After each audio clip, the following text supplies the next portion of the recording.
Okay, welcome back to another episode of Third and 23. I'm your host Alex, here to talk Week 15 of the NFL season, view my picks and predictions for the games that I'm going to be doing this weekend. If you're new to the channel, you see my record there in the top right, 11-1-1 against the spread. That's just over the past several weeks. I haven't been streaming NFL picks all season, but as you can see, we're pretty hot right now. We've done really well over the past several weeks. We got just 3 high stakes plays for you, 1 low stake play. So high stake plays, again, if you're new, you're thinking about sports betting and how you're supposed to, or the recommended strategy is 1 to 5% of your bank, right? So your bank is what you're willing to bet with. So high stakes plays would be considered 5% plays.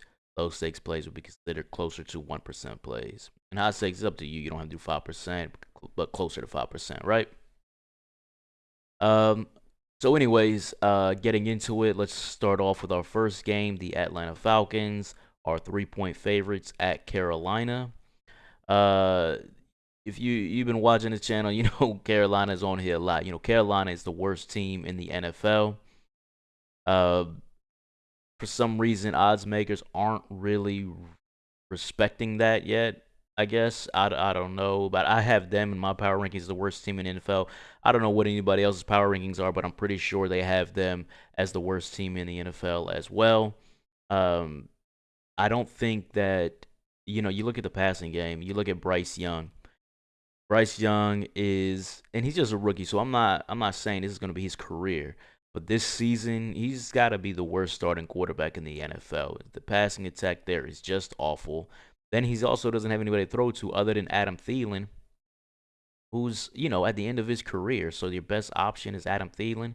You're going against a Falcons secondary that, in my opinion, is a little underrated. They're not locked down by any stretch, but they're pretty solid. And then you're gonna have somebody like A.G. Terrell back there to match up with Adam Thielen. I don't think that Bryce Young is gonna have anywhere to go passing the ball in this game. I don't think he's gonna have a good game passing the ball. I don't think he's gonna have a lot of guys hoping to help him out. Then in the running game, he's shown some shiftiness running the ball lately. And Chuba and Miles Sanders, who you can't really count on, might have some spurts of success in this game, but I don't think they're going to have the consistency in the passing game to keep drives alive to where they're going to score, a bunch of points in this game to help out a defense that, in my opinion, is going to get get ran on in this game. I think Bijan is going to have I think Bijan's going to have a really good game in this game. I think that Desmond Ridder, and this is probably where that 3-point spread comes from, because Desmond Ridder, if you go off of this, if this is something that you decide your betting strategy on, Desmond Ridder has been pretty terrible on the road this season. Now, in my opinion, that has to do with matchups. This is a matchup where I don't think he's going to be terrible on the road. This is not a good defense he's going against, despite the inflated pass defense ranking that Carolina has. In my opinion, that's more due to them always trailing in games, and in the second half, teams just running the ball. I think he can have some success to Drake London. Maybe Kyle Pitts got in the end zone last week, so maybe finally starts looking at him. And then I think Bijan is going to have a good game in this one. And I also just think this is going to be the Falcons' defense. I think the Falcons' defense, I wouldn't be surprised if they got a defensive touchdown in this game. But I have confidence in that Carolina's offense isn't going to really do anything. Falcons just need to win this by 4. I can definitely see something like a 21-6 kind of game in this one. But I'm going Falcons in this one, and I'm laying the 3. Notice no more footballs. Now we're moving on to helmets, right? So next game, Washington Commanders at the LA Rams. The Rams 6.5-point favorite. Now, if you're looking at the Commanders, they're coming off a bye. So sometimes teams coming off a bye, I've said it before on videos in college and NFL videos. Teams on a bye, they're going to work on their biggest weaknesses, right? That's generally how I see things. I don't know if I see it like that this week with the Commanders, and this is why. You got to understand that Ron Rivera, the coach of the Commanders, is probably getting fired at the end of the year. That's kind of been out there for weeks now. They won't fire him during the season. Just it seems like to be kind of out of respect who Ron Rivera is.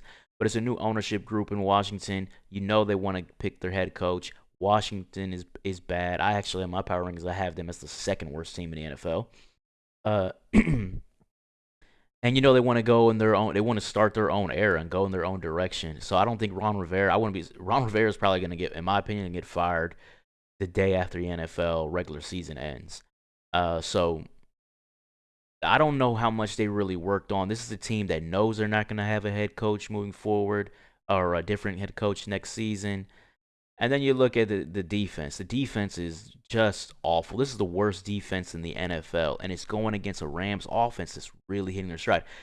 Kyron Williams, right now, if you look at it, I mean, he's one of the hottest running backs in the NFL, if not the hottest running back in the NFL. So I don't think the Commanders are going to have anything for him. And that kind of balance, that kind of running attack is going to provide balance to Matthew Stafford and Puka Nacua and Cooper Kupp in that passing game. So I think, and you're going against a Washington Commanders pass defense is probably the worst in the league, right? So you're gonna go. Oh, and also the Commanders' best linebacker, maybe their best defensive player now, Jamin Davis is out for this game. And matter of fact, they're starting running back Brian Robinson is also out. They're going Antonio Gibson. I don't know if that's that big of a loss. I don't think there's much of a downgrade there, but Antonio Gibson certainly is not an explosive player.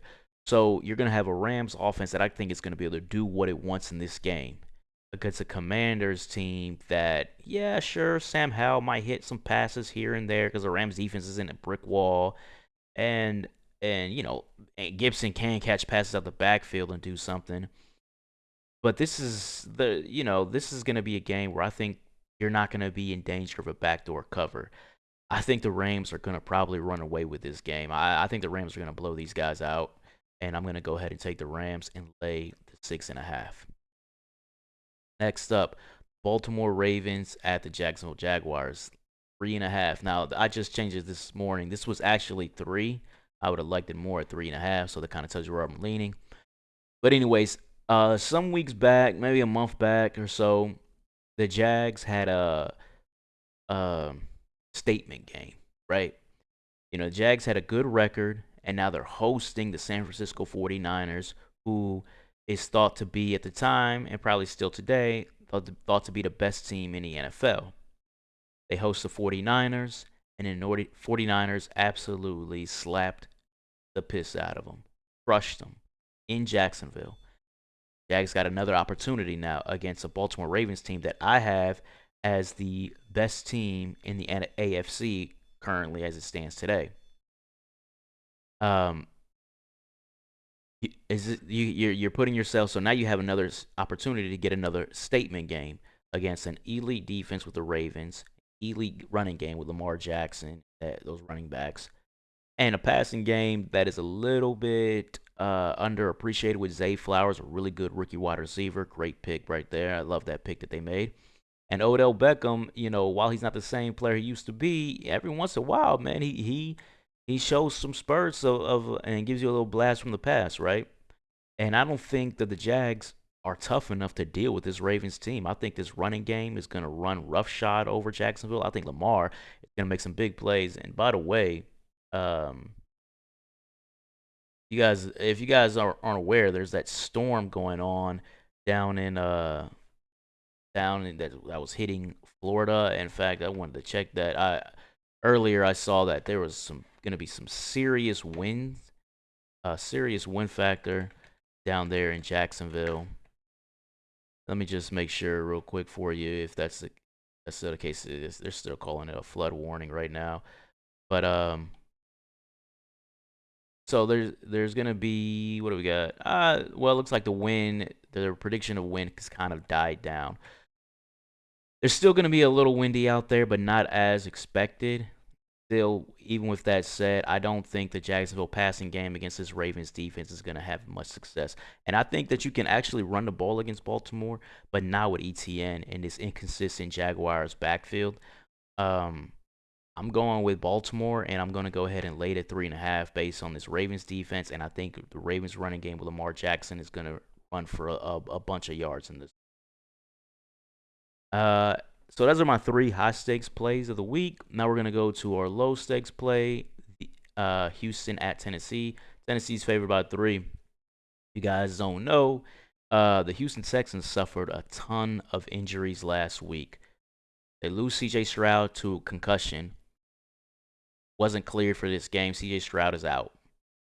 They lose their top receiver, Nico Collins, who's having a hell of a year, to a calf injury. As of right now, 10:30 a.m., they're ruling him as not expected to play. That's what I'm seeing, so I'm counting him out. They lost their first-round draft pick, Will Anderson, at linebacker. He's out for this game. He's one of the best pass rushers on the team.